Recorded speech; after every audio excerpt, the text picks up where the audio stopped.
Free ফায়ারে একজন ভালো sniper player খুবই জরুরি। তাই আমি কানাটুকে আজকে তোমাদেরকে শিখাবো তোমরা একজন ভালো স্নাইপার প্লেয়ার কিভাবে হইতে পারবা। বুঝছো তো তোমরা? আরে তোমরা হ না কিছু কও না কেন? তোমরা কিছু না করলে তো আমি বুঝবো না।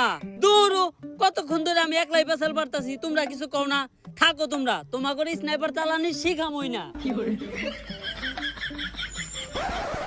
ভাই হ্যাঁ কার লগে পেশাল পারলো? আরে মাল খেয়ে মাথা লেগেছে গা, আবুল টাবুল কথা কয়, আর কথা বাদ দে।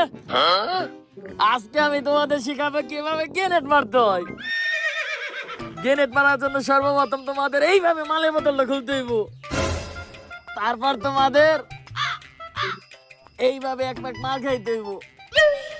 তারপর একটুখানি এইভাবে চানাচুর চাবাইতে হইব। ভাই তাহলে গ্রেনেড দিয়ে কি করবো? আরে গ্রেনেড দিয়ে কি করবি? গ্রেনেড তো কোথায়? মাল খাওয়ার পর তো নিজে একটা গ্রেনেড।